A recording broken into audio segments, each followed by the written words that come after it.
Alright lads, the Calliope is a rank 3 battle rating 4.0 premium medium tank located in the American tech tree, armed with the regular 75mm cannon, as well as a rather subtle 60 round missile launcher, which you may be able to see if you squint. To unlock this tank, you will have to empty out all of Fort Knox's gold reserves, as this premium costs an eye-watering 9,740 golden eagles, basically $50 in microtransactions. To crew the tank it costs 10,000 silver lions, and to purchase the expert and ace qualifications, it will cost you 240,000 silver lions and 550 golden eagles respectively. The tank also has a relatively low repair cost of 3,400 silver lions. Going on to the rewards, and in realistic battles, this premium has an RP modifier of 462% and a silver line modifier of 420%. In terms of customization, there are several camouflages available to purchase for golden eagles, but sadly no Gaijin marketplace skins. In terms of lineups, the Calliope has a range of powerful battle rating 4.0 vehicles to accompany it. However, you will find yourself uptier to battle rating 4.7 fairly frequently. In this video we're going to cover the mobility, armour and firepower of the vehicle before finishing with the conclusion. If you do enjoy these sorts of reviews, then please do consider leaving a like and subscribing.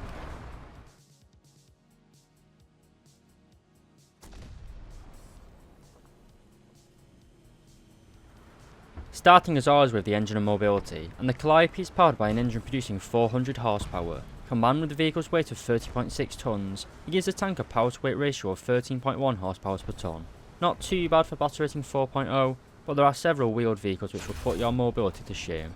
Moving on to the top speeds, and the Calliope can manage a fairly respectable 38 km per hour, but only a measly 5 km per hour in reverse. This is where your rather average power to weight ratio on top speeds does leave the tank feeling a little bit sluggish, particularly slow speed traversing.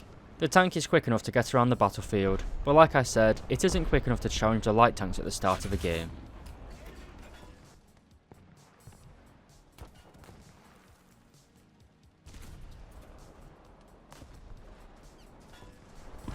Moving on to the armour and survivability, and the Calliope has a crew of 5 men, giving it pretty good survivability, allowing you to lose 3 crew before the vehicle is instantly destroyed. The tank is pretty cramped however, so a penetrating shot is almost certainly going to knock out a large number of crew at a time. It's also worth mentioning that the rocket launchers are an external ammo rack, meaning if they are hit by high explosive rounds, whether that is fired from a player or delivered by artillery, it doesn't matter. The result is a catastrophic ammunition detonation, destroying the tank. Unlike other Shermans, the Calliope does get a small additional armour plate on the left hand side of the turret. This doesn't really add anything to the practical survivability of the tank, but something I thought worth mentioning. But going on to the armour performance itself, and to test this, we'll be using the 75mm cannon found on the Panzer IV. The APC-BC round of the Panzer IV is unable to penetrate the lower frontal plate / transmission of the Sherman, but the upper plate is a different story. As you can see, the effective protection drops down to around 100mm of armour, good enough when angled to bounce most rounds, but not the high-powered German guns. The turret is also a bit of a mixed bag. The Sherman's gun mantler is famously trolly, but much of the rest of the turret is an easy penetration, with the exception of the small armour plate to the left of the turret that I mentioned earlier. Turning to the side of the tank, and protection ranges from around 38mm to 64mm, or 1.5 inches to 2.5 inches of armour, and the rear of the vehicle provides just 38mm of armour.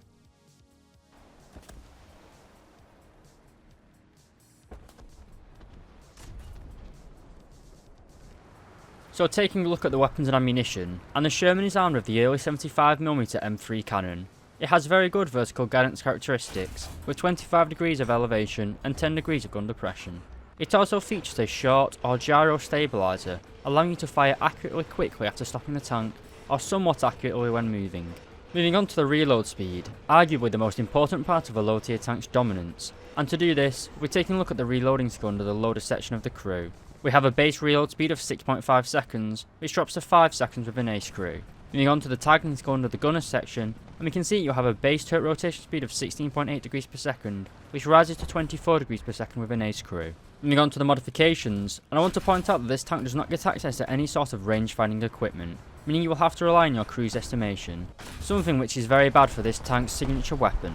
That being the 60 114mm M8 rockets. Like the main gun, the launchers have decent vertical guidance with 12 degrees of elevation and 9 degrees of depression. The M8 rockets are unguided and, to be honest, horribly inaccurate. This limits the usefulness of these rockets, as actually getting kills with them is rather difficult. Not only are they hard to aim, but they also contain 1.9 kg of TNT filler, giving them around 29mm of explosive penetration. not really enough to reliably kill medium tanks. Luckily, however, the ammunition for the main gun is capable of doing damage.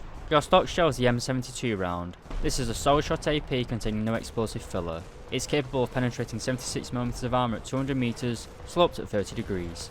Your next round is the M48 shell. This is a nose fused high explosive round and will detonate on impact. It contains 666 grams of TNT, giving it a useless 10mm of explosive penetration. We also have the M89 smoke round. These shells produce a smoke screen with a radius of 13 metres and last for around 20 seconds. And finally, your most useful round is the M61 APC-BC round. This contains an explosive filler and has a cap and ballistic cap to aid penetration. This results in not only better penetration, capable of punching through 81mm of armour at 100 metres, angled at 30 degrees, and contains 63 grams of TNT, giving it decent but not amazing post-penetration damage, at least for low tier tanks. Apart from the main gun and the M8 rocket spam, you also have a coaxially mounted rifle caliber machine gun, which has rather limited usefulness, as it isn't large enough to use against other tanks and can't elevate high enough to be used against aircraft.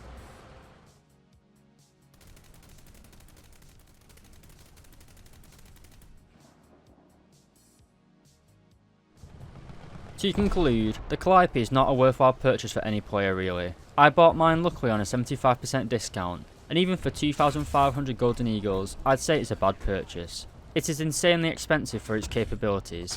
While based on a perfectly normal Sherman, its combat capabilities have received a soft nerf. While having the rockets does give you a greater potential firepower, in reality it just leaves you massively vulnerable. Enemies can easily detonate said rockets with both cannons and explosives, and seeing as the rocket pod sits very high up on the vehicle, enemies can shoot it before you can shoot at them. And seeing as it is an external ammo rack, this leads to a very quick death on your end. The height is also a dead giveaway. You can't be subtle in this vehicle. The main gun is good against most enemies, but the KV-1s will stomp you, and frontally, the T-34s will be a challenge. Again, I cannot recommend anyone to buy this vehicle. I don't see why anyone would want to have this tank, apart from maybe having a cool vehicle. But even then, I can think of much better vehicles to spend $50 on. Alright lads, thank you very much for watching this video. What do you guys think about this vehicle? If you have any questions or suggestions to improve the channel, then please feel free to leave a comment below. I now have community memberships enabled for the channel. If you'd like access to behind the scenes footage, as well as access to content a few hours early, then please do consider becoming a member. I'd also like to mention that I now have a Twitch account, where I stream pretty frequently. So if you'd like to follow me there, my Twitch handle is SAKO Sniper, the same as this YouTube channel. But if you do enjoy these sorts of reviews, then please do consider leaving a like and subscribing. But more importantly lads, I hope you have a great day, and thank you very much for watching.